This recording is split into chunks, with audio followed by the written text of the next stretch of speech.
ಈಗ ನಿರ್ಣಯಿಸಬೇಕಾಗಿರುವುದರಿಂದ ನಾನು ನಿಮ್ಮ ಮುಂದಿಡುವ ಪ್ರಶ್ನೆಗಳನ್ನು ನೀವು ಅನುಗ್ರಹಿಸಿ ಗಮನಿಸಬೇಕಾಗಿ ಬೇಡುತ್ತಿದ್ದೀನಿ. ಈ ವಿಷಯದಲ್ಲಿ ಉಪೇಕ್ಷೆ, ಪಕ್ಷಪಾತ, ಅಸಂಬದ್ಧ ಪ್ರಲಾಪ, ಆತುರ ಮುಂತಾದ ಭಾವನೆಗಳನ್ನು ತ್ಯಜಿಸಿ ತೀರ್ಪು ಕೊಡಬೇಕಾಗಿದೆ. ಈ ರೀತಿ ಆಗದಿದ್ದರೆ ಮುಂದೆ ಆಗಬಹುದಾದ ಎಲ್ಲ ಅನರ್ಥಗಳಿಗೆಲ್ಲ ನೀವೇ ಕಾರಣವಾಗಿದೆ. ಈಗ ನಿಮ್ಮ ಮುಂದಿರುವ ಪ್ರಶ್ನೆಯು ಸಮಗ್ರ ಭಾರತ ಕ್ಷತ್ರಿಯ ರಾಜರ ಅಸ್ತಿತ್ವ ನಾಸ್ತಿತ್ವಗಳನ್ನು ನಿರ್ಧರಿಸುವುದೆಂಬುದನ್ನು ತಿಳಿಯಲಿ. ಈ ಪವಿತ್ರವಾದ ಭಾರತ ಭೂಮಿಯನ್ನು ಅಮೃತ ಧಾರೆಯಿಂದ ಅಭಿಷೇಕ ಮಾಡಿದರು, ಇಲ್ಲದೆ ಭಯಂಕರವಾದ ರಕ್ತಧಾರೆಯಿಂದ ಆ ಅಮೃತ ಮೂರ್ತಿಯನ್ನು ತೊರೆಯುವರು. ಈ ಎರಡರಲ್ಲಿ ಒಂದು ಪ್ರಶ್ನೆ ಈಗ ನಿರ್ಣಯಿಸಬೇಕಾಗಿದೆ. ಮಿತ್ರರೇ, ಈ ಪೀಠಿಕೆಯಲ್ಲಿ ಕಾಲಾಹರಣ ಮಾಡದೆ ಮುಖ್ಯ ವಿಷಯಕ್ಕೆ ಬರುತ್ತೀನಿ. ಕಪಟ ಯುದ್ಧದಲ್ಲಿ ಪರಾಜಿತರಾದ ಮೇಲೆ ಧರ್ಮವಂತರು, ಧರ್ಮಶೀಲರು, ಶಾಂತಿವಂತರು ಆದ ಪಾಂಡವರು ತಮ್ಮ ಪ್ರತಿಜ್ಞೆಯಂತೆ ವನವಾಸ, ಅಜ್ಞಾತವಾಸವನ್ನು ಪೂರೈಸಿಕೊಂಡು ಹಿಂದಿರುಗಿದರಲ್ಲವೇ? ಇನ್ನು ನಿಮ್ಮ ವಾಗ್ದಾನವು ಉಳಿದಿದೆ. ಅವರು ನನ್ನೊಡನೆ ಈ ರೀತಿ ಸಂದೇಹವನ್ನು ಕಳಿಸಿದ್ದಾರೆ. ತಮ್ಮ ಪ್ರತಿಜ್ಞೆಯಂತೆ ನಾವು ನಡೆದುಕೊಂಡಿವಿ. ಮುಂದೆ ವಾಗ್ದಾನ ಮಾಡಿದಂತೆ ನಮಗೆ ನ್ಯಾಯವಾಗಿ ಸಲ್ಲಬೇಕಾದ ಅರ್ಧ ರಾಜ್ಯವನ್ನು ಕೊಡಿ. ಸಭಾಸದರೇ, ಪಾಂಡವರ ಆ ವಿನಯ ವಚನಗಳನ್ನು ಕೇಳಿದರಲ್ಲವೇ? ಬಾಲ್ಯದಿಂದಲೂ ನೀವು ಅವರ ಮೇಲೆ ತೋರಿಸುತ್ತಿದ್ದ ದರ್ಪ ವೈದ್ಯವನ್ನು ಮರೆಯಲು ಪಾಂಡನಂದನರು ಸಿದ್ಧರಾಗಿದ್ದಾರೆ. ವಿಷಭೋಜನ, ಲಕ್ಷಾಗೃಹ ದಹನ, ಕಪಟ ಜೂಜ ಇವೆಲ್ಲಕ್ಕಿಂತಲೂ ಮಿಗಿಲಾಗಿ ತುಂಬಿದ ರಾಜ್ಯ ಸಭೆಯಲ್ಲಿ ದ್ರೌಪದಿಗಾದ ಮಾನದಂಡ ಮಹಾಪಾಪಗಳನ್ನು ಮನ್ನಿಸಿ ತಮಗೆ ನ್ಯಾಯವಾಗಿ ಸಲ್ಲಬೇಕಾದ ಅರ್ಧ ರಾಜ್ಯವನ್ನು ಕೊಡಿ. ಸಭಾಸದರೇ, ಪಾಂಡವರ ವಿನಯ ವಚನಗಳನ್ನು ಕೇಳಿದರಲ್ಲವೇ? ಅವರಿಗೆ ನ್ಯಾಯವಾಗಿ ಸಲ್ಲಬೇಕಾದ ಅರ್ಧ ಭಾಗಕ್ಕಾಗಿ ನಿಮ್ಮನ್ನು ಯೋಚಿಸುತ್ತಿರುವಾಗ ಈ ಸುಸಮಯನ್ನು ವ್ಯರ್ಥಗೊಳಿಸದೆ ಶಾಂತಿ ಸಮಾಧಾನಗಳಿಗೆ ಪ್ರಯತ್ನಿಸಿದೆ. ಭೀಷ್ಮಾದಿ ದ್ರೋಣಾದಿಗಳೇ, ಇದುವರೆಗೂ ನಿಮ್ಮ ಮಕ್ಕಳನ್ನು ಸ್ವೇಚ್ಛಾಚಾರಿಗಳಾಗಿ ಬಿಟ್ಟಂತೆ ಮುಂದೆಯೂ ಬಿಡುವುದಾದರೆ ಅಪಾರ ದುಃಖಕ್ಕೆ ಈಡಾಗಿದೆ. ಕಣ್ಣೀರು ಕಾಲುವೆಯಂತೆ ಸುರಿಯಲು ಅವಕಾಶ ಕೊಡಬೇಡಿ. ಕೌರವರಂತೆ ಪಾಂಡವರು ನಿಮಗೆ ಮಕ್ಕಳಲ್ಲವೇ? ಪಾಂಡುರಾಜನು ಮೃತನಾದ ಬಳಿಕ ಆ ಮಕ್ಕಳು ಬಾಲ್ಯವನ್ನು ನಿಮ್ಮ ತೊಡೆಯ ಮೇಲೆ ಕಳೆದರಲ್ಲವೇ? ಅಂತಹ ಮಕ್ಕಳಿಗೆ ಆಶ್ರಯವನ್ನು ಕೊಡುವಂತೆ ನಾನು ಪ್ರಾರ್ಥಿಸುತ್ತಿದ್ದೇನೆ. ಸರ್ವಜ್ಞರಾದ ನಿಮಗೆ ಇದಕ್ಕಿಂತ ಹೆಚ್ಚಾಗಿ ಹೇಳುವ ಅವಶ್ಯಕವಿಲ್ಲ. ಅವರ ಸಂದೇಹದೊಡನೆ ನನ್ನ ಸಂದೇಹವನ್ನು ಸೇರಿಸಿದ್ದೇನೆ. ಮುಂದಿನ ವಿಚಾರಗಳನ್ನು ಕರ್ತವ್ಯಗಳನ್ನು ನಿರ್ಧರಿಸುವುದು ಪ್ರಾಜ್ಞರಾದ ನಿಮ್ಮೆಲ್ಲರಿಗೂ ಸೇರಿದೆ.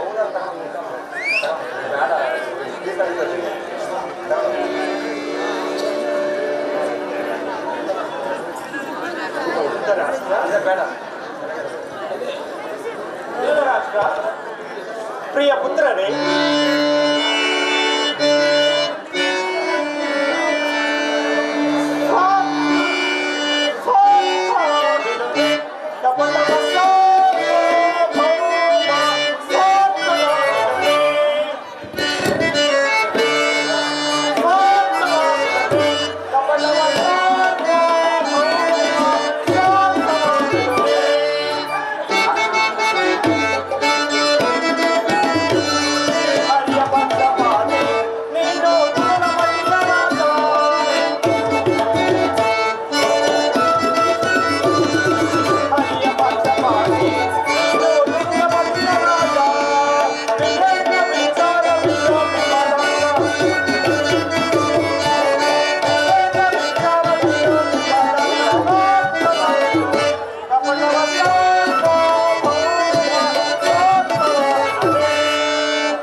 ಶ್ರೀಕೃಷ್ಣನು ನಿಮ್ಮ ಮುಂದೆ ನಿರೂಪಿಸಿದ ರಾಜಕಾರ್ಯವನ್ನು ನೀವೆಲ್ಲರೂ ಕೇಳಿದಿರಲ್ಲವೇ? ನೀವು ಆ ಸಲಹೆಗಳನ್ನು ಮನ್ನಿಸಿ ಅದರಂತೆ ನಡೆಯುವುದೆಂದು ನಾನು ನಂಬಿದ್ದೀನಿ. ಶಾಂತಿ ಸಂಧಾನದ ಸುಸಮಯವನ್ನು ವ್ಯಕ್ತಗೊಳಿಸುವುದರಿಂದ ಮುಂದೆ ಅಮೃತವು ವಿಷವಾಗುವುದು. ಕುಮಾರ ದುರ್ಯೋಧನ, ನೀವು ಪಾಂಡವರು ಸಹೋದರರಲ್ಲವೇ? ನಿಮ್ಮಲ್ಲಿ ಈ ವಿರೋಧವೇಕೆ? ದುರಭಿಮಾನವನ್ನು ಬಿಟ್ಟು ಅನ್ಯೋನ್ಯ ಮೈತ್ರಿಯಿಂದಿರುವುದು ಮೇಲು.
ಅಪೇಕ್ಷಿಸಿ ಬಂದವರನ್ನು ಸಂತೋಷಹೀನರಾಗಿ ಮಾಡಬೇಡ. ಇದೀಗ ತಂದೆಗೆ ಸುಸಮಯ. ಆದ್ದರಿಂದ ಹಠದಿಂದ ಇದನ್ನು ಕಲಿತುಕೊಳ್ಳಬೇಡ. ಪಾಂಡವರೇನು ಅನ್ಯರೇ? ನಿಮ್ಮ ಚಿಕ್ಕಪ್ಪನ ಮಕ್ಕಳಲ್ಲವೇ? ಈ ರಾಜ್ಯದ ಮೇಲೆ ನಿಮಗೆ ಎಷ್ಟು ಅಧಿಕಾರವಿರುವುದೋ ಅಷ್ಟೇ ಅಧಿಕಾರವು ಅವರಿಗಿರುತ್ತದೆ. ಆದ್ದರಿಂದ ಪಿತಾಮಹ ಭೀಷ್ಮನು ಶ್ರೀಕೃಷ್ಣ ಪರಮಾತ್ಮನು ಹೇಳಿದಂತೆ ಅವರಿಗೆ ಬರಬೇಕಾದ ಅರ್ಧ ರಾಜ್ಯವನ್ನು ಕೊಟ್ಟು ಅವರನ್ನು ಆಧರಿಸು. ಇದೇ ನನ್ನ ಅಭಿಮತ. ನಮಸ್ತೆ.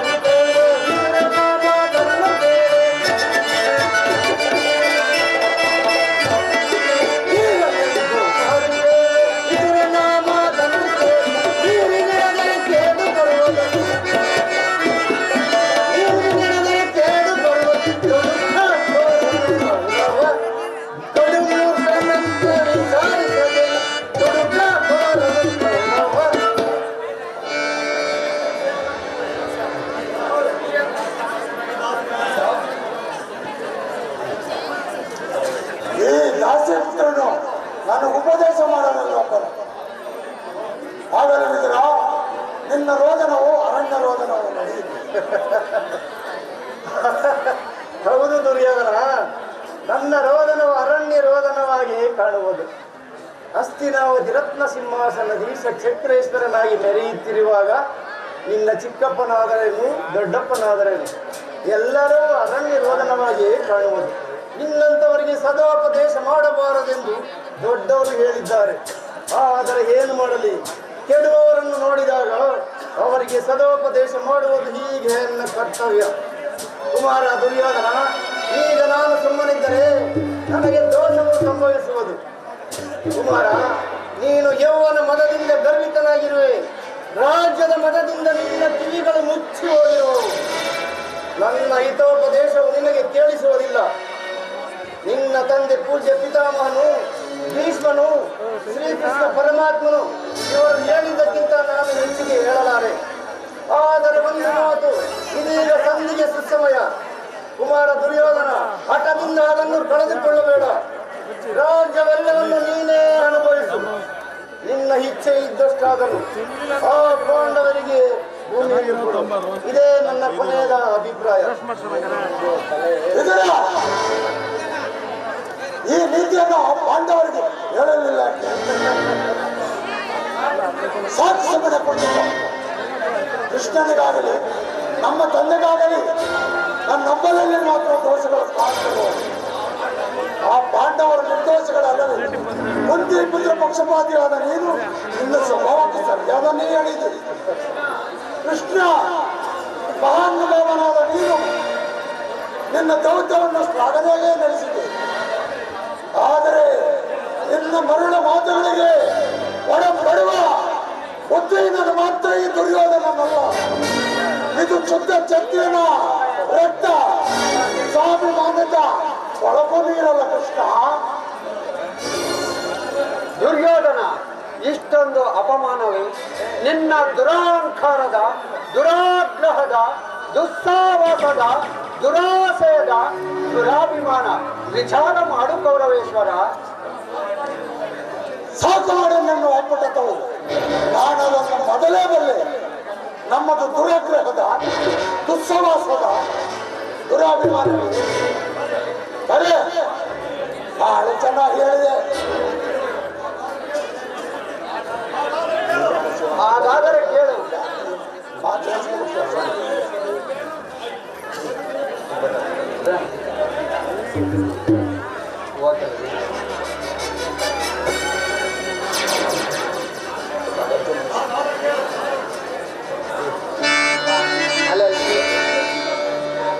ಹಾಗಾದರೆ ಕೇಳು.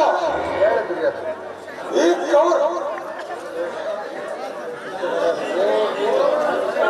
ಹಾಗಾದರೆ ಕೇಳು. ಈ ಕೌರವನ ಸದಯ ಬರಿಬೇಕನ್ನ ನಲ್ಲವೇ ಆ ನಿನ್ನ ಭೀಮ, ಅದು ದುರಾಗ್ರಹ. ಲೋಕೈಕ ವೀರನಾದ ಕರ್ಣನನ್ನು ವಧಿಸಬೇಕನ್ನ ನಲ್ಲವೇ ಆ ನಿನ್ನ ಪಾರ್ಥ, ಅದು ದುರಹಂಕಾರ. ಅಭಿಮಾನ ಶೂನ್ಯತೆಯಿಂದ ನಿನ್ನಂತ ಕಪಟಿ ಸ್ನೇಹಿತವನ್ನು ಬೆಳೆಸಿದರಲ್ಲವೇ ಆ ಪಾಂಡವರು. ದುಶ್ಯಾಸ ದುರ್ಯೋಧನರನ್ನು ಉಳಿದು ಬರೆದು ಕಂಡದನ್ನು ತಮ್ಮ ಗಜಪದಾಂತಿ ಎಂದು ಆರಿಸಬೇಕೆಂದು ಯೋಜನೆ ಮಾಡುತ್ತಿರುವವರಲ್ಲವೇ ಆ ಪಾಂಡವರು. ಅದು ದುರಾಶಯ. ನಾವು ಸಮರ್ಥರು, ಜಯಶೀಲರಾಗಿ ಎಂದುಕೊಳ್ಳುತ್ತಿರುವರಲ್ಲ ಅವರು, ಅದು ದುರಾಗ್ರಹ.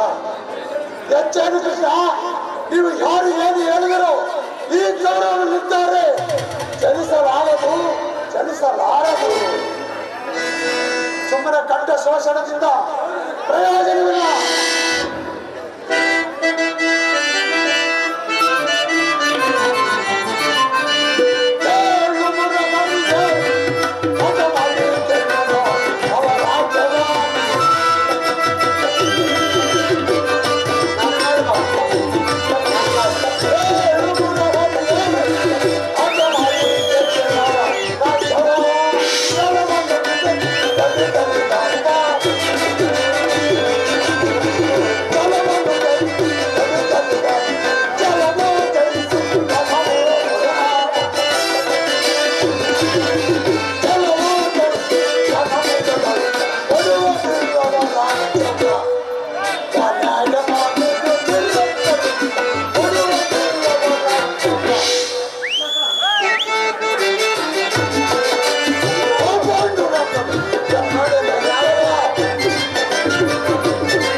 ನೀನು ಗೋಮೂತ್ರದಲ್ಲಿ ಮುಳ್ಳಷ್ಟು ಸ್ಥಳವನ್ನು ಕೊಡೋದಿಲ್ಲ.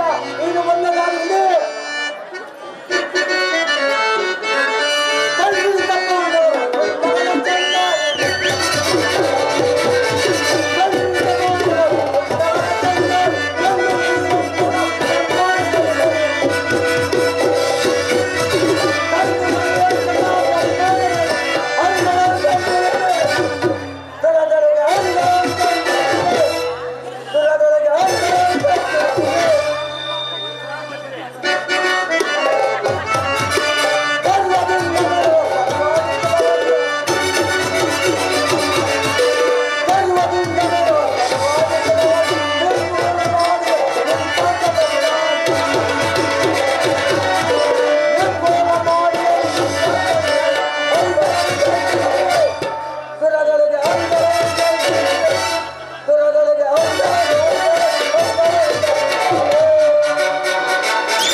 ದುರ್ಯೋಧನ ದುಶ್ಯಾಸನ ಅಭಿಮತವೇ ನನ್ನ ಅಭಿಮತ. ಅರ್ಜುನನ ಮೇಲೆ ನನ್ನ ಹಾಗೆ ತೀರದ ಹೊರತಾಗಿ ಈ ರಾಜನಿಗೆ ಮುರುಷ್ಟನ್ನು ರಕ್ಷಿಸುವುದಿಲ್ಲ. ರಾಜೇಂದ್ರ, ಸಂಧಿ ಅಂತಿಮ ಕಾಲದಲ್ಲಿ ಶಾಂತಿಯನ್ನು ಅಪೇಕ್ಷಿಸುವುದು ವೃದ್ಧರಿಗೆ ಸ್ವಾಭಾವಿಕವಾದದ್ದು. ನಮ್ಮಂತ ಕ್ಷತ್ರಿಯ ವೀರರಿಗಲ್ಲ. ನೀನು ಅವರಂತೆ ಮಾತನಾಡುತ್ತಿರುವೆ ಅಕ್ಕಣ್ಣ. ಅರ್ಜುನನ ಮೇಲಿನ ವೈಯಕ್ತಿಕ ವೈರಕ್ಕೆ ಕ್ಷತ್ರಿಯ ಸಮೂಹವನ್ನು ಬಲಿಕೊಡಲು ಯೋಚಿಸಿದೆಯಾ? ಇದು ನಿನ್ನ ಧರ್ಮವೇ?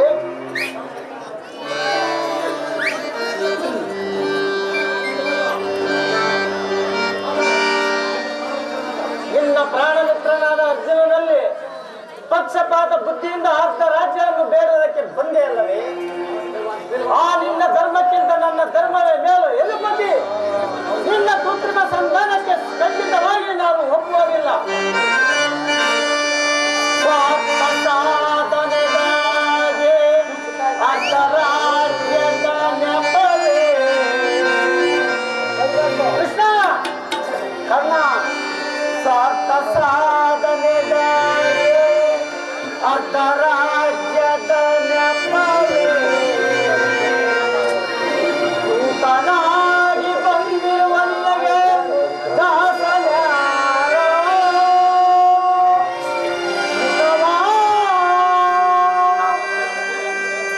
ಕರಗಳ ಕಳಿಸುತ್ತಲೇ ಮುನ್ನ ಬರುವುದೇ ನೀರ ಸಮರ.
ಕರ್ಣ. ಓಹೋ ಓಹೋ, ಮೇರೆ ಮೀರಿತು. ಮದೋನ್ಮತ್ತರಾದ ನಿಮ್ಮೊಡನೆ ಮಾತನಾಡುವುದು ಅನಿಶ್ಚಿತ. ಆದರೆ ಒಂದು ಮಾತನ್ನು ಹೇಳುವೆ ಕೇಳು. ಅಲ್ಲ, ಓಹೋ ನೀರೇ ಮೀರಿತು. ಮದೋನ್ಮತರಾದ ನಿಮ್ಮೊಡನೆ ಮಾತನಾಡುವುದು ಅನಿಶ್ಚಿತ. ಆದರೆ ಒಂದು ಮಾತನ್ನು ಹೇಳುವೆ, ಆಲೋಚಿಸು. ಈ ನಿನ್ನ ಗುರು ಹಿರಿಯರು, ಬಂಧುಗಳು, ಸಹೋದರರು ಇವರನ್ನೊಂದು ಸಾರಿ ದೃಷ್ಟಿಸಿ ನೋಡು. ನಿನ್ನೊಬ್ಬನ ಸಲುವಾಗಿ ಗುರುಕುಲವನ್ನೇ ಧ್ವಂಸ ಮಾಡುವೆ ಏಕೆ? ಗುರುಕುಲದ ಕಳಂಕ ಸ್ವರೂಪನೇ. ನಿನ್ನ ಅಪರಾಧಗಳು ಇನ್ನೆಂದು ಕಳೆಯುವೆಯೋ? ನಿನ್ನ ಅಪರಾಧಗಳು ಅಗಣ್ಯ. ರಾಜಸೂಯ ಯಾಗದಲ್ಲಿ ಪಾಂಡವರ ಸಂಪತ್ತನ್ನು ನೋಡಿ ಕುರಿತಿದ ನೀನು ಶಕುನಿಯ ಸಲಹೆಯಂತೆ ಯುಧಿಷ್ಠರನ ಕಪಟ ನೀತಿ ಕೇಳಿದ್ದನ್ನು ಮರೆತೆಯ? ಸಹೋದರರ ಪತ್ನಿಯನ್ನು ರಾಜಸಭೆಗೆ ಸೆಳೆದು ತಂದು ನೀನು ಮಾಡಿದ ಅವಾಚ್ಯ ಅಪರಾಧವು ಅನಂತ ಕಾಲದ ಧೂಮಕೇತುವಿನಂತೆ ನಿನ್ನ ನೀಚ ಸ್ಮೃತಿಯನ್ನು ಹಿಂಬಾಲಿಸುವುದೆಂಬುದನ್ನು ನೆನಪಿನಲ್ಲಿಡು. ಧರ್ಮನಿಷ್ಠರು, ಸ್ನೇಹಶೀಲರು ಆದ ಆತ್ಮೀಯ ಬಂಧುಗಳಲ್ಲಿ ಜಘನ್ಯವಾದ ರಾಕ್ಷಸಿ ವೃತ್ತಿಯನ್ನು ತೋರಿಸಿದೆ. ವಾರಣಾವತದ ಅರಿಗಿನ ಮನೆ, ಏಕಚಕ್ರ ನಗರದಲ್ಲಿ ಕುಂತಿಗಾದ ಭಂಗ, ವಿಷಪ್ರಾಶನ, ಸರ್ಪಬಂಧ ಇವೆಲ್ಲನ್ನೂ ಮರೆತೆಯ? ಭೀಷ್ಮ ದ್ರೋಣಾದಿ ಗುರುಜನರ ಮಾತನ್ನು ನಿರಾಕರಿಸಿ ಅನ್ಯಾಚರಣೆಯಲ್ಲಿ ಪ್ರವೃತ್ತನಾದ ನಿನಗೆ ಕೀರ್ತಿಯು ಶ್ರೇಯಸ್ಸು ಎಂದಿಗೂ ಲಭಿಸಲು.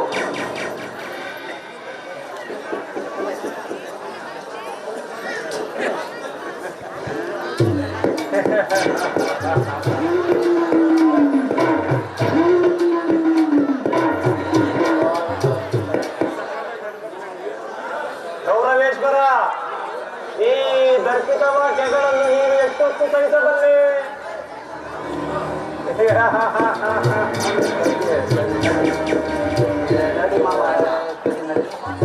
ಅಣ್ಣ, ಇದು ಕೌರವರ ರಾಜಸಭೆಯ ಪಾಂಡವಂಗರ ಮಿತ್ರಮೂಜ.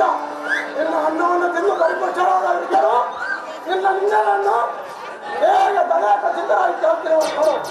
ಸಮಯವು ದೊರಕಿದ್ರೆ ಇವರಂತಹ ಸಿದ್ಧರು ಕೂಡ ಎದುರಿಸಬರಲ್ಲ. ಸರಿ, ನಾವಿಲ್ಲಿ ಒಂದು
ಮುಳ್ಳಿನಷ್ಟು ಕೂಡ ನೆಲವನ್ನು ಕೊಡಲಾರದು.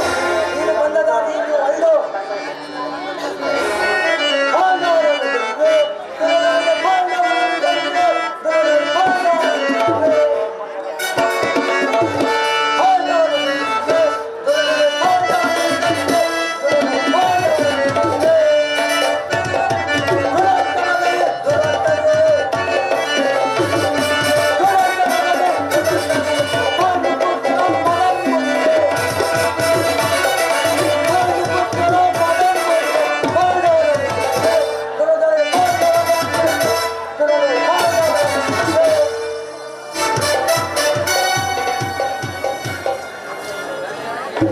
ಸರಿಯಾಗಿ ಹೇಳಿದೆ. ಈ ಶತ್ರು ಮಧ್ಯದಲ್ಲಿ ನಮಗೇನು ಕೆಲಸ? ನಡಿ ಹೋಗೋಣ.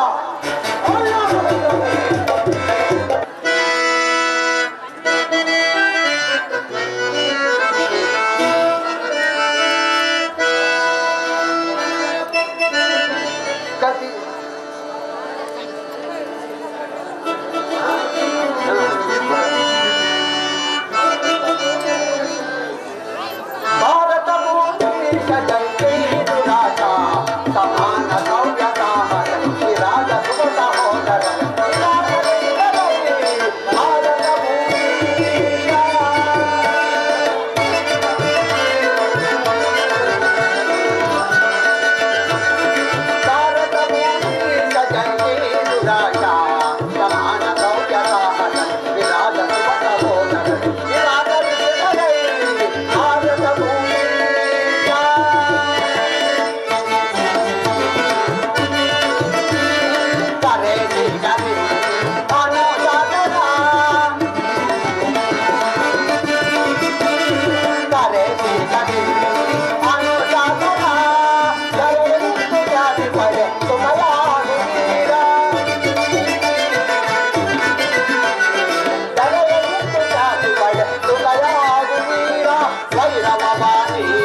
ಶತ್ರು ಮಧ್ಯದಲ್ಲಿ ನಮಗೇನು ಕೆಲಸ? ನಡೆಯೋಣ. ಗುರು ವೃದ್ಧರೇ, ಈ ದುರ್ಯೋಧನನ್ನು ದಮನ ಮಾಡುವವರಾದರೆ ಈ ನಿಮ್ಮ ವಿಶ್ವವಿಖ್ಯಾತಿ ವಂಶ ಗೌರವವನ್ನು ಹೇಗೆ ರಕ್ಷಿಸಿಕೊಳ್ಳಬಲ್ಲಿರಿ? ನಿಮ್ಮ ಕಣ್ಗಳ ಮುಂದೆ ನಡೆಯುತ್ತಿರುವ ಈ ಅತ್ಯಾಚಾರವನ್ನು ನಿಲ್ಲಿಸುವ ಇಚ್ಛೆ ಇದ್ದರೆ ಈಗಲೇ ದುರ್ಯೋಧನ, ದುಶ್ಯಾಸನ, ಶಕುನಿ ಈ ಮೂವರನ್ನು ಬಂಧನದಲ್ಲಿಟ್ಟು ಪಾಂಡುನಂದನೊಡನೆ ಸಂಧಿ ಮಾಡಿಕೊಳ್ಳರಿ. ಕುಲವನ್ನು ರಕ್ಷಿಸುವ ಸಲುವಾಗಿ ಒಬ್ಬ ಮನುಷ್ಯನನ್ನು, ಗ್ರಾಮ ರಕ್ಷಣೆಗಾಗಿ ಒಂದು ಕುಲವನ್ನು, ದೇಶ ರಕ್ಷಣೆಗಾಗಿ ಒಂದು ಗ್ರಾಮವನ್ನು, ಆತ್ಮರಕ್ಷಣೆಗಾಗಿ ಸರ್ವಸ್ವವನ್ನು ತ್ಯಜಿಸುವುದು ಧರ್ಮವೆಂದು ಶಾಸ್ತ್ರಗಳು ಹೇಳಿರುವುದು. ಅನೈಷ್ಟಿಕವಾದ ಯುದ್ಧದಿಂದ ಭಾರತ ವರ್ಷದ ವೀರ ಯೋಧರ ಪವಿತ್ರ ರಕ್ತವನ್ನು ಚೆಲ್ಲಲೇಕೆ? ಈ ಮಾನವ ಕೋಟೆಯಿಂದ ಈ ಮಾನವ ಜಾತಿಯನ್ನು ರಕ್ಷಿಸುವ ಈ ರಕ್ತ ಪ್ರಳಯದಿಂದ ಉದ್ಧರಿಸುವುದಾದರೆ ನಾನು ಹೇಳಿದಂತೆ ಕೇಳಿರಿ.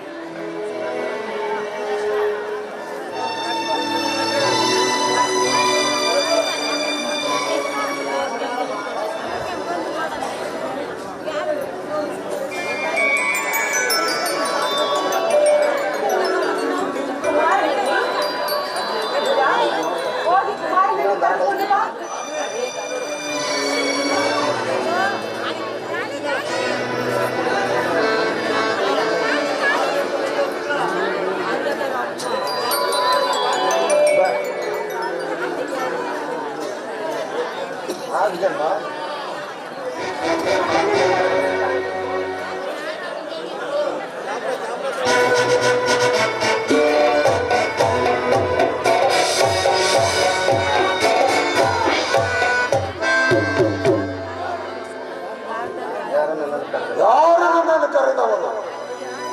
ನಾನು ಪುತ್ರ ಮಾತೆಯ ಮಾತನು ಆಲಿಸು ವೀರ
ಪ್ರಯಾಣವೇ ದೇವರಲ್ಲಿ ನನ್ನ ಏಕಮಾತ್ರ ಭಿಕ್ಷೆ.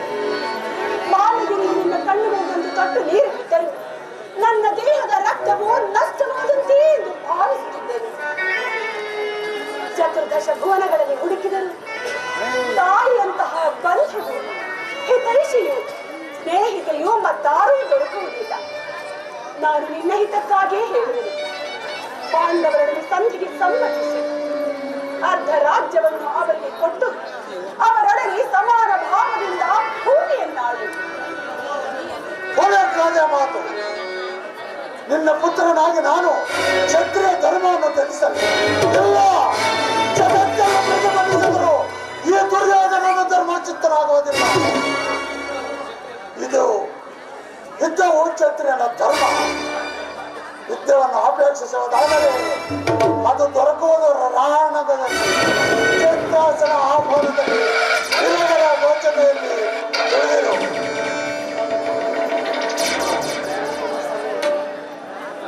ನನಗಿನ ಸಮಯವಿಲ್ಲ.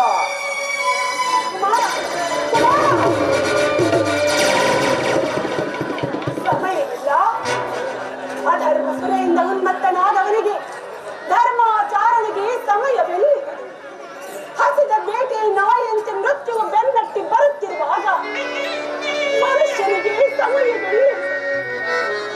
ಹತಭಾಗ್ಯ ಕುಮಾರ, ಇಷ್ಟೊಂದು ಅಸಹ್ಯದಿಂದ ಕೂಡಿದವನಾಗಿ ಈ ಅಖಂಡ ಸಾಮ್ರಾಜ್ಯವನ್ನು ಆಳುವೆಯ? ಅದು ಸಾಧ್ಯವಿಲ್ಲ ಪುತ್ರ. ನೀನು ನಾಶವನ್ನು ಹೊಂದುವೆ. ತಂದೆಗಳ ಕುರುಕುಲವು ನಾಶವಾಗುವುದು. ನಿನ್ನ ದುಃಖ ಅಂಧಪಿತನು ಶೋಕ ಸಾಗರದಲ್ಲಿ ಮುಳುಗುವನು. ನಾನು ಮಾತ್ರ ನನ್ನ ಗತಿಗಳಾಗಿ ನೇರವಾಗಿ ಅಳುತ್ತ ಆ ವಿಷಾದಮಯ ದೃಶ್ಯವನ್ನು ನೋಡಬೇಕಾಗುವುದು. ಈ ಗಾಂಧಾರಿಯ ಲಲಾಟದಲ್ಲಿ ಎಂತಹ ಕರುಣ ಕಥೆಯನ್ನು ಬರೆದು ದೇವ, ಎಂತಹ ಕರುಣ ಕಥೆಯನ್ನು ಬರೆದು. ಅನರ್ಥವಾಯಿತು. ವಾಸುದೇವ, ಆ ದುರಾತ್ಮರು ನಿನ್ನನ್ನು ಬಂಧಿಸಲು ತಂತ್ರ ಹೂಡಿದವರು ಪರಮಾತ್ಮ.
ಬಂಧಿಸುವುದು ರಾಜನೀತಿಗೆ ವಿರುದ್ಧ. ದುರ್ಯೋಧನನ ದರ್ಪವು ಇಷ್ಟೊಂದು ಮಿತಿ ಮೀರಿದೆ. ವಾಸುದೇವ, ಕೈ ಜೋಡಿಸಿ ಬೇಡುವೆ. ಸಜ್ಜನರಿಂದ ಪರಿತೆಕ್ತವಾದ ದೇವರನ್ನು ಮರೆತ ಈ ಪಾಪಮಯವಾದ ರಾಜಸಭೆಯಲ್ಲಿ ಒಂದು ಕ್ಷಣವೂ ನಿಲ್ಲಬೇಡ.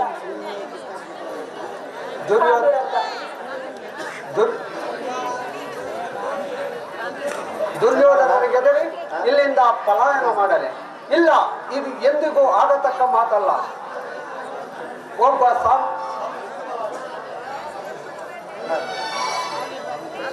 ಸಾಮಾನ್ಯ ಮಾನವನಿಗೆ ಹೆದರುವುದೇ ಇಲ್ಲ, ಇದೆಂದಿಗೂ ಆಗತಕ್ಕ ಮಾತಲ್ಲ. ಕಂಸ ಶಿಶುಪಾಲಾದಿ ದಾನವರನ್ನು ಲೀಲ ಮಾತ್ರದಿಂದ ಸದೆಬಡೆದ ಕೃಷ್ಣನು ಒಬ್ಬ ದರ್ಪಾಂಧನಾದ ಸಾಮಾನ್ಯ ಮಾನವನಿಗೆ ಹೆದರುವುದೇ? ರಾಜಮಹರ್ಷಿ, ಈ ಚಕ್ರದಲ್ಲಿ ಎಷ್ಟೊಂದು ಶಕ್ತಿ ಇರುವುದೆಂಬುದನ್ನು ನೀನು ಎರೆತಿರುವೆ. ಇದರ ಬಲ್ಲಂಪ ಅರ್ಥವು ಜಗತ್ತಿನ ಪ್ರಳಯವು ಪ್ರಾರಂಭವಾಗುವುದು. ಆಕಾಶದ ಗ್ರಹ ತಾರಕವು ಮಕ್ಕಳ ತಿರುಕಲ್ಲಿನಂತೆ ಕುಣಿತಾಳ ತೊಡಗಿದವು. ಕೋಟಿ ಕೋಟಿ ದುರ್ಯೋಧನರು ಗತ ಪ್ರಾಣರಾಗಿ ಮಣ್ಣಿನಲ್ಲಿ ಉರುಳಾಡಿದರು. ಅಂತಹ ನಾನು ಆ ದುರ್ಯೋಧನನಿಗೆ ಭೀತನಾಗಲೇ? ಭಯವೆಲ್ಲ ಪ್ರಭು, ದಾನವ ವಿಜಯ ಯದುಪತಿಗೆ ಶತ್ರುಗಳ ಭಯವೇ? ಜಗದ್ರಕ್ಷಕನಿಗೆ ಪರಪಕ್ಷದ ಪರಾಜಯವೇ? ಗಧಾ ಚಕ್ರಪಾಣಿಗೆ ವಿರೋಧಿಗಳ ಚಿಂತೆಯೇ? ಭಯಕ್ಕಾಗಿ ಹೇಳುತ್ತಿಲ್ಲ ವಾಸುದೇವ. ಆದರೆ ನನ್ನ ಸಮ್ಮುಖದಲ್ಲಿ ನನ್ನ ಗುರುವಿನ ಅವಹೇಳನವನ್ನು ನಾನು ಹೇಗೆ ಸಹಿಸಲಿ? ಅದು ನನ್ನ ಕುಲಾಂಗಾರನ ಪುತ್ರನು ಸಹಿಸಿದ. ಹೌದು ಪ್ರಭು, ನೀನು ಭಕ್ತ ಪರಾಧಿ ನೋಡದೆ ಭಕ್ತಳ ಪ್ರಾರ್ಥನೆಯನ್ನು ಮನ್ನಿಸಿ. ಹೇಳ್ತಾಯಿ, ನಿನ್ನ ಚರಣಗಳನ್ನು ಮುಟ್ಟಿದ್ದೇನೆ. ಈ ಸ್ಥಾನವನ್ನು ತ್ಯಾಗ ಮಾಡು. ಪಾಂಡುರಂಗ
ನಾನು ನಿನ್ನ ಸಲುವಾಗಿ ಹೇಳಿಯಂತೆ ಇಲ್ಲಿಂದ ಓಡುವೆನು.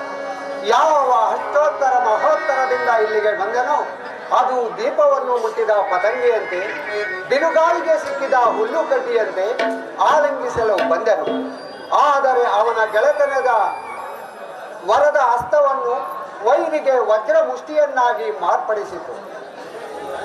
ಈ ರಾಜಸಭೆಯ ಅಶಾಂತಿ ವಾತಾವರಣದಿಂದ ನನ್ನ ಹೃದಯವು ಶಾಂತಿ ಕಪೋತ ರೆಕ್ಕೆಗಳು ಹುಟ್ಟು ಆಡುವ ಮೊದಲೇ ದುರ್ಮರಣಕ್ಕೀಡಾಯಿತು. ಆಸೆಯಿಂದ ಬಂದು ನಿರಾಸೆಯಿಂದ ಇಲ್ಲಿಂದ ಹಿಂದಿರುಗುವೆನು.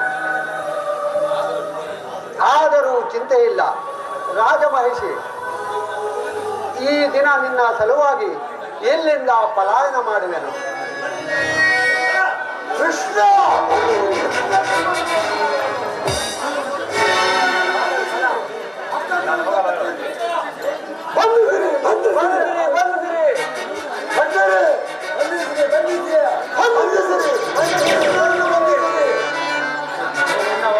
ನನ್ನನ್ನು ಬಂಧಿಸುವ ದುರ್ಯೋಧನ, ಬಟ್ಟೆಯಿಂದ ಬೆಂಕಿಯನ್ನು, ಬೀಸಿಳಿಗೆಯಿಂದ ಗಾಳಿಯನ್ನು, ಮರಳಿನಿಂದ ಸಾಗರವನ್ನು ಪ್ರತಿಬಂಧಿಸಲಿಕ್ಕಿದೆಯಾ? ಇಲ್ಲ, ವ್ಯರ್ಥ. ಇದೆಂದಿಗೂ ಆಗತಕ್ಕ ಮಾತಲ್ಲ.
ತಾಪಕ್ಕೆ ಶರಣನಿಯು ಭಕ್ತುವರೇ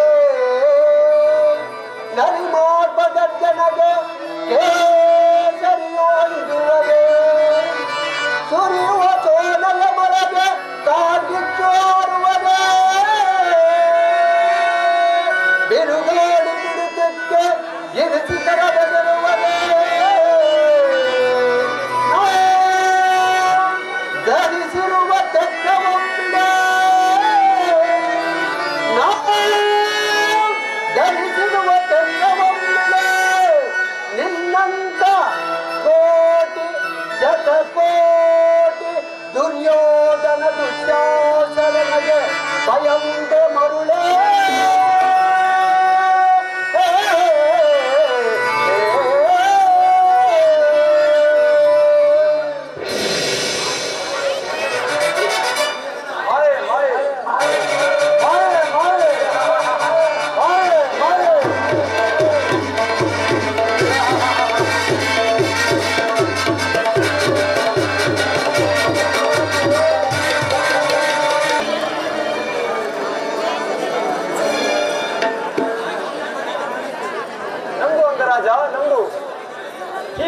ನಿಜವೇ ಶಕುನಿ?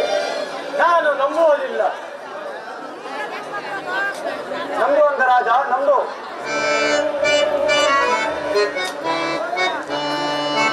ಅಂಗಾಧಿಪತಿ ಕೇಳಯ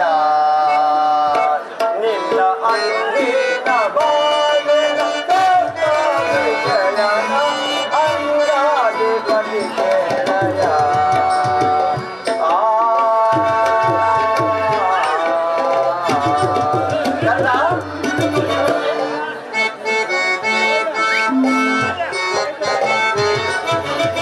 ವ್ಯಕ್ತತೆಯು ನಿನ್ನ ಗಂಗೆಯಲು ಬಿಡಲು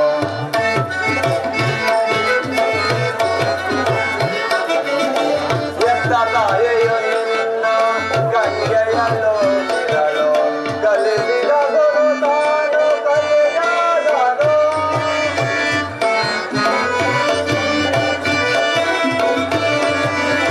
ಕಲಿಸಿದ ಗುರು ತಾನು ಕಲಿಯಾದನು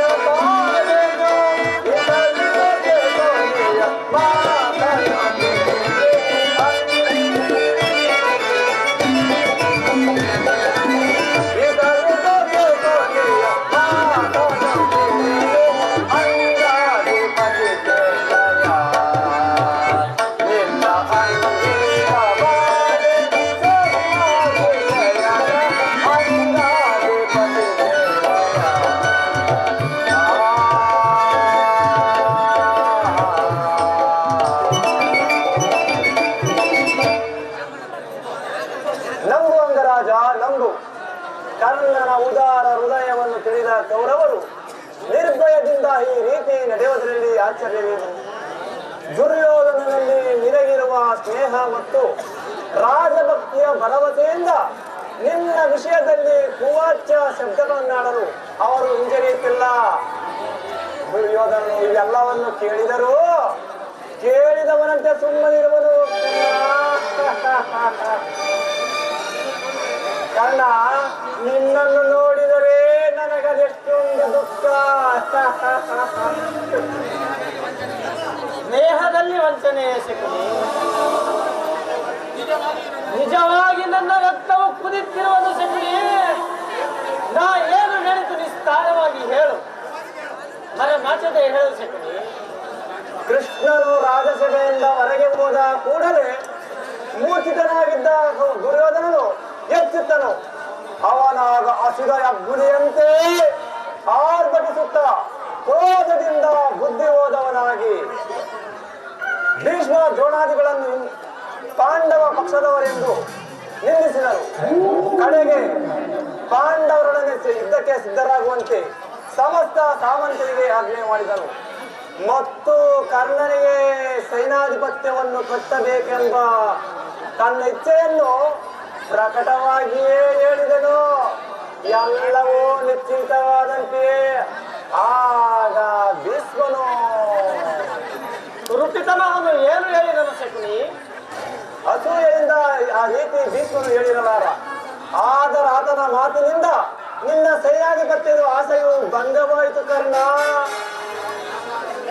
ನಾನು ಯಾವಾಗಲೂ ಸೇನಾಧಿಪತ್ಯಕ್ಕೆ ಆಶಿಸುವುದಿಲ್ಲ ಶಕುನಿ. ಆದರೆ ದುರ್ಯೋಧನನಲ್ಲಿ ಇದ್ದ ನನ್ನಲ್ಲಿದ್ದ ವಿಶ್ವಾಸವನ್ನು ಚಲಿಸುವಂತೆ ಮಾಡಿದವರು ಯಾರು ಶಕುನಿ? ನೀನು ರಥವನ್ನು ಹೇಳಿ ಕೃಷ್ಣನೊಡನೆ ಹೋದೆಯಷ್ಟೇ.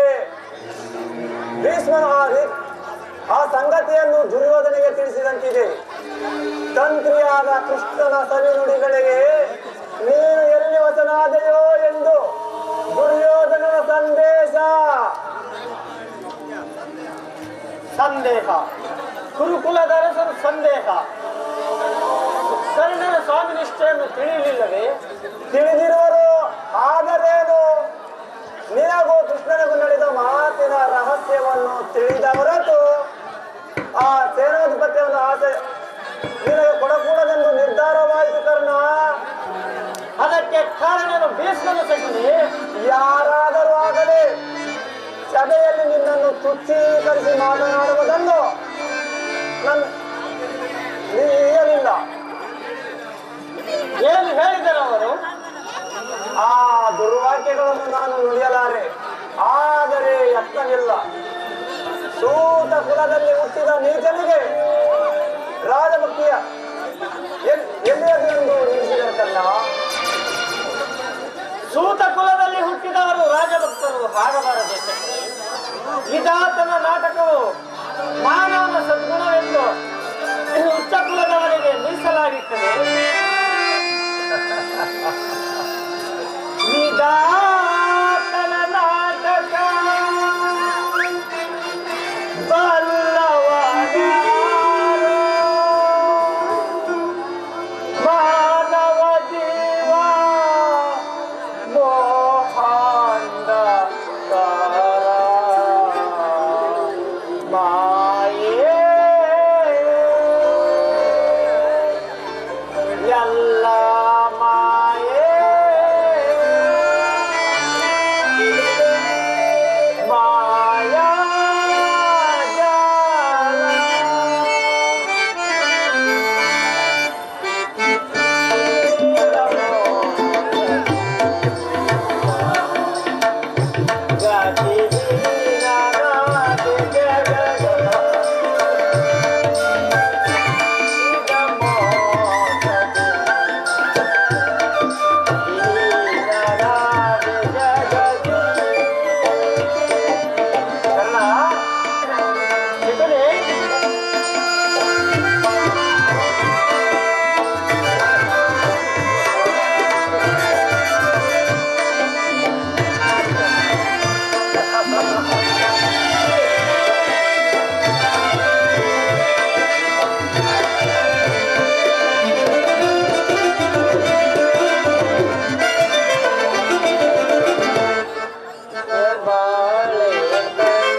ಈ ಅವಮಾನವನ್ನು ನಾನು ಹೇಗೆ ಸಹಿಸಲಿ? ಚಿಕ್ಕಂದಿನಲ್ಲಿ ಹುಡುಗರು ಸೂತಪುತ್ರನೆಂದು ನನ್ನ ಸಂಗಡ ಹಾಡಲು ಬರುತ್ತಿರಲಿಲ್ಲ. ನನ್ನನ್ನು ಮುಟ್ಟುವುದೇ ದ್ವೇಷವೆಂದು ತಿಳಿದಿದ್ದರು. ನಾನು ಏಕಾಂಗಿಯಾಗಿ ಕಣ್ಣೀರು ಸುರಿಸುತ್ತಾ ನನ್ನ ಹೃದಯ ವೇದನೆಯನ್ನು ಜಗತ್ಕರ್ತನಲ್ಲಿ ಭಿನ್ನವಿಸಿಕೊಳ್ಳುತ್ತಿದ್ದೆ. ಪರಮೇಶ್ವರ, ಯಾವ ಪಾಪಕ್ಕಾಗಿ ನನ್ನ ಸೂತ ಕುಲಕ್ಕೆ ತಿಳಿದೆ ಎಂದು ಆ ದಿನಗಳು ಕಳೆದವು. ತಿಳಿವು ಮೂಡಿತು. ಜನ್ಮವು ಆಕಸ್ಮಿಕ ಘಟನೆ ಆಯಿತು. ಮಾನವೇ ಗುಣ ಸದ್ಗುಣ ಭಾವನೆ ಎಂದು ನನ್ನ ಮಾನ ಅಪಮಾನಗಳನ್ನು ಗುಣವನ್ನಲ್ಲಂಬಿಸಿದೆ ಎಂದು, ಕುಲವನ್ನಲ್ಲದೆ ಎಂದು ನಿಶ್ಚಯಿಸಿದೆ. ಆತ್ಮಶಕ್ತಿಯಿಂದ, ಪ್ರಯತ್ನ ವಿಶೇಷದಿಂದ, ದೈವ ಬಲದಿಂದ ರಾಜಸ್ಥಾನಮಾನಗಳು ನನಗೆ ದೊರೆತವು. ನಾನಿನ್ನು ಅಂಗದೇಶದ ಅರಸು. ಕುರು ಸಾಮ್ರಾಜ್ಯದ ಮಾಂಡಲಿಕ. ಈಗಲೂ ಈ ಜನ್ಮದ ದೃಷ್ಟಿ ನನ್ನನ್ನು ಬಿಟ್ಟಿಲ್ಲ. ಪ್ರತಿಷ್ಠಾಪರಾದ ಆರ್ಯರು ಈ ಸ್ವಕಲ್ಪಿತ ಮರ್ಯಾದೆಯನ್ನು ಹೊರದೋಡತೆ ಹೊರತು ಭಾರತಕ್ಕೆ ವಿಸ್ತಾರವಿಲ್ಲ ಸಖಿ. ಸ್ಥಿರನಾಗುವುದು ಅದು ಕರ್ಣ. ದುರ್ಯೋಧನ ನಿನ್ನ ಆವಾಜ್ಯ ಸ್ನೇಹವನ್ನು ನಿರಾಕರಿಸಿದ ಹೊರತು ನಿನ್ನ ಪ್ರತೀಕಾರ ನಿನ್ನಲ್ಲಿರುವುದು. ಭೀಷ್ಮನು ಯುದ್ಧದಲ್ಲಿ ಪರಾಜಿತನಾಗುವವರೆಗೂ ಶಸ್ತ್ರಧಾರಣ ಮಾಡುವುದಿಲ್ಲವೆಂದು ನೀನು ಶಪಥ ಮಾಡು. ಕೌರವರು ತಿಳಿಯಲಿ ಕರ್ಣನ ಅಸ್ತ್ರ ಕೌಶಲದ ಅಭಾವವು ಎಷ್ಟು ಅನರ್ಥಕಾರಿ ಎಂಬುದನ್ನು. ಎಲ್ಲರೂ ಯುದ್ಧದಲ್ಲಿ ನಿರತರಾಗಿರುವಾಗ ಏರಿಯಂತೆ ನಾನು ಮನೆಯಲ್ಲಿ ಕುಳಿತುಕೊಳ್ಳುವುದು ನನ್ನಿಂದ ಆಗಲು ಶಕ್ತಿ. ಬೇರೆ ಉಪಾಯವಿಲ್ಲ ಅಂಗಾಧಿಪತಿ. ಯುದ್ಧ ಕ್ಷೇತ್ರದಲ್ಲಿ ಸಪಕ್ಷದಿಂದ ಅವಮಾನಿತನಾಗುವ ಇಚ್ಛೆ ಇದ್ದರೆ ಅಸ್ತ್ರಧಾರಣ ಮಾಡು. ಏಕೆಂದರೆ ದ್ರೋಣ ಶಲ್ಯಾದಿಗಳು ನಿನಗೆ ಇದಕ್ಕಿಂತ ಹೆಚ್ಚಿನ ಅವಮಾನ ಮಾಡುವುದೆಂದು ಯೋಚಿಸುವರು. ಗುರುಜನರ ಮೇಲಿನ ಭಕ್ತಿಯಿಂದ ದುರ್ಯೋಧನನು ನಿನ್ನ ಈ ವಿಚಾರದಲ್ಲಿ ಸಾಕಷ್ಟು ಭಾವವನ್ನು ವಹಿಸುವನು. ದುರ್ಯೋಧನನು ಇಂಥ ಪರಿವರ್ತನೆ ಆದ ಮೇಲೆ ನಾನು ಯಾರಿಗೋಸ್ಕರ ಯುದ್ಧ ಮಾಡಲಿ ಸಕುನಿ? ಸರಿಯಾಗಿ ಹೇಳಿದೆ ಸಕುನಿ. ಭೀಷ್ಮನು ಪರಾಜಿತನಾಗವರೆಗೂ ನಾನು ಈ ಅಸ್ತ್ರಗಳನ್ನು ತೊಡುವುದಿಲ್ಲ.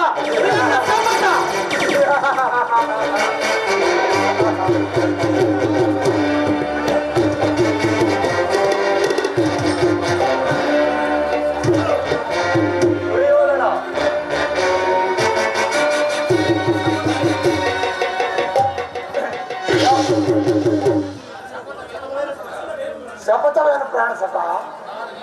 ನಾನು ನಿನಗಾಗಿ ಎಲ್ಲೆಲ್ಲೋ ಹುಡುಕಿದನು. ಒಂದು ಎಷ್ಟೊತ್ತಾಯ್ತು ಕರ್ಣ? ಬಹಳ ಹೊತ್ತಾಗಲಿಲ್ಲ ಕುರುರಾಜ. ಆದರೆ ಒಂದು ಕ್ಷಣವೂ ಇಲ್ಲಿ ನಿಲ್ಲುವ ಪ್ರವೃತ್ತವು ನನ್ನಲ್ಲಿ ಇಲ್ಲ. ಪುನಃ ನೋಡುವೆನು. ಆಗ ಶಪಥವೇನೆಂದು ನೋಡುವೆಯಾ? ನಿಲ್ಲು ಕರ್ಣ, ನಿನಗೊಂದು ಸಂತೋಷ ಸುದ್ದಿ ಇರುವುದು. ಕ್ಷಮಿಸು ಮಿತ್ರ. ಆರ್ಯರ ಮಧ್ಯೆ ಪರದಳಿತರಾಗಿರುವಾಗ ಪಶುಗಳಂತೆ ಜೀವಿಸುವ ಸೂತ ಕುಲದವನಿಗೆ ಎಲ್ಲಿರುವುದು ಸಂತೋಷದ ಸುದ್ದಿ? ಎಲ್ಲಿರುವುದು?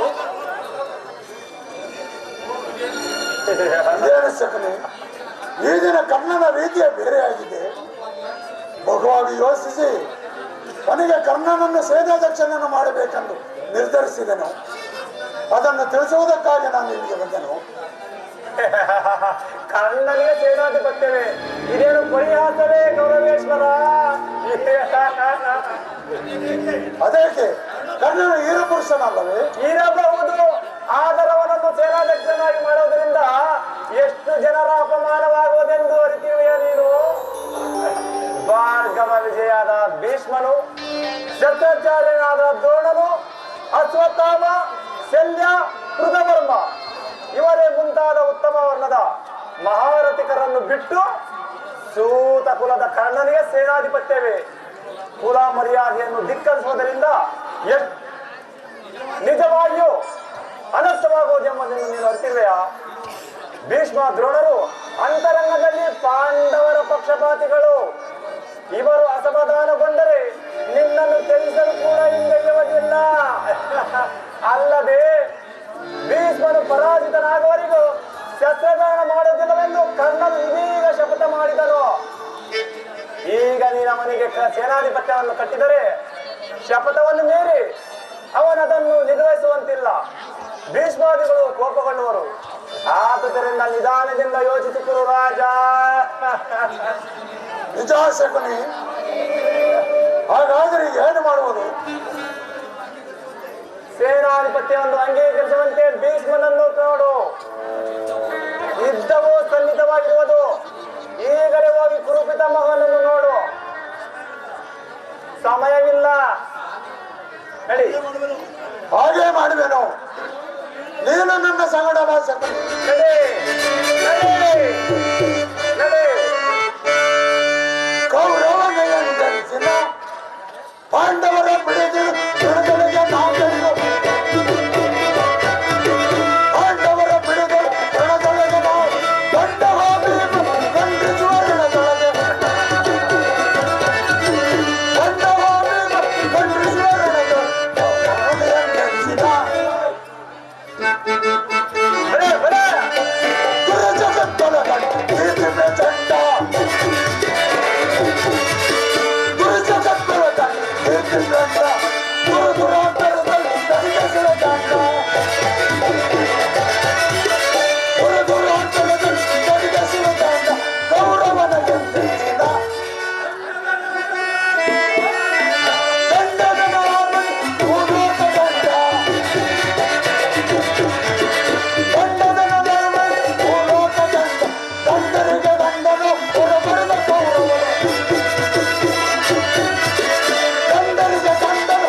ಆನಂದದ ಅರಸನೇ ನಡೆ. ಆನಂದ ಶಕುನಿಗೀಗ ಆನಂದ ಪರಮಾನಂದ. ಆನಂದ ಆನಂದ ಶಕುನಿಗೆ ಪರಮಾನಂದ.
ಆನಂದ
ನಿನ್ನ ಹೊರತಾಗಿ ನನಗೆ ಬೇರೆ ಗತ್ಯ. ಆತ್ಮೀಯ ಸಜ್ಜನಿಂದ ಪ್ರೀತಿಸಲ್ಪಟ್ಟೆ. ಕದ್ದ ಕಳ್ಳರಂತೆ ಕಾಡಿನಿಂದ ಕಾಡಿಗೆ ಅಲೆದುದು ಆಯಿತು. ಇನ್ನಾದರೂ ನನ್ನ ಕಷ್ಟಗಳ ಪರಿಭವವಾಯಿತೆಂದು ಭಾವಿಸಿದೆ. ಹೆಜ್ಜೆ ಹೆಜ್ಜೆಗೂ ಈ ಅಪಮಾನ ನನಗೆ. ಹೇ ವಿಧಾತ, ಇಂತಹ ಶ್ರೀಜ ಏಕೆ ನಿರ್ಮಿಸಿದೆ ತಂದೆ, ಏಕೆ ನಿರ್ಮಿಸಿದೆ?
ಪತಿಗಳು ತಪಸ್ಸು ಮಾಡಿ ಪಡೆಯಬೇಕು ನಿಮ್ಮಂತಹ ಈ ವೀರ ಪತಿಗಳನ್ನು.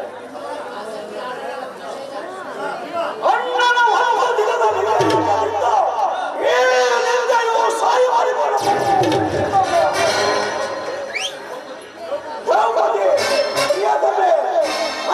ಹಠವನ್ನು ಕ್ಷಮಿಸುವಂತೆ ನಾನು ಎಷ್ಟೋ ಸಾರಿ ನಿನ್ನಲ್ಲಿ ಬೇಡಿಕೊಂಡಿದ್ದೆ. ಆದರೂ ಹಾಗೆವಾಯಿತು. ಅದನ್ನು ಮರೆತು ಬಿಡು. ಈ ದಿನ ನೀನು ಏಕೆ ಹೀಗಾಗಿರಲಿ? ಅದನ್ನು ಹೇಳುವುದರಿಂದ ಆಗುವ ಪ್ರಯೋಜನವಾದರೂ ಏನು? ನೀವು ಎಷ್ಟೇ ಆಗಲಿ ಅಣ್ಣನ ಆಜ್ಞಾಧಾರಕರಲ್ಲವೇ? ಅಣ್ಣನ ಆಜ್ಞೆಯ ಹೊರತು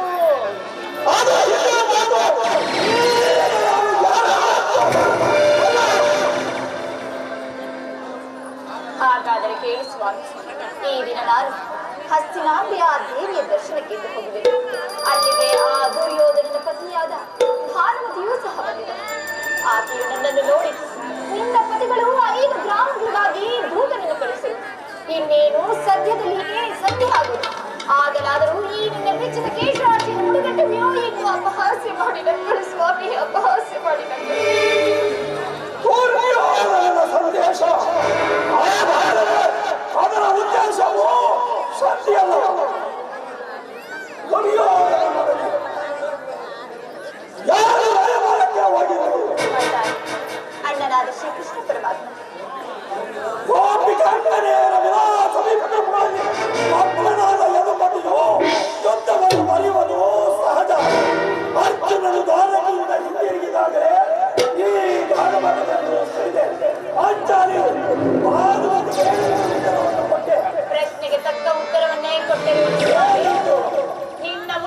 ಯುದ್ಧವನ್ನು ಆತುರದಿಂದ ನಿರೀಕ್ಷಿಸುತ್ತೀನಿ.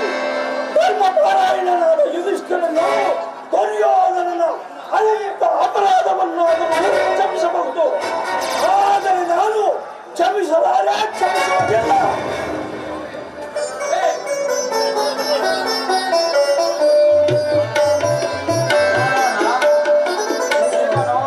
ಪ್ರಸ್ತಾಪವನ್ನು ತಿಳಿದು ಕೆರಳಿದ ಸಿಂಹಕ್ಕೆ ವಿಜೃಂಭಿಸುತ್ತಿದ್ದಾನೆ. ಅವರನ್ನ ಸಮಾಧಾನಪಡಿಸಲು ನಿನ್ನ ಹೊರತು ಮತ್ಯಾರು ಶಕ್ತರಲ್ಲಣ್ಣ. ಈ ಸಾರಿ ಅವನ ಕೋಪಕ್ಕೆ ದ್ರೌಪದಿಯೇ ಕಾರಣವೆಂದು ತೋರುವುದು. ಶ್ರೀಕೃಷ್ಣನು ಹೇಳುತ್ತಿದ್ದನು, ಜಗತ್ತಿನ ಸುಖ ದುಃಖಗಳಿಗೆ ಸ್ತ್ರೀಯರೇ ಮೂಲ ಕಾರಣವೆಂದು. ಅರ್ಜುನ, ಕೌರವರೊಡನೆ ಇದ್ದಕ್ಕಿಂತ ಈ ನನ್ನ ಸಹೋದರನ ಕೋಪವನ್ನು ಸಮಾನ ಮಾಡುವುದು ನನಗೆ ದುಸ್ಸಾಧ್ಯವಾಗಿದೆ. ಭೀಮಸೇನ,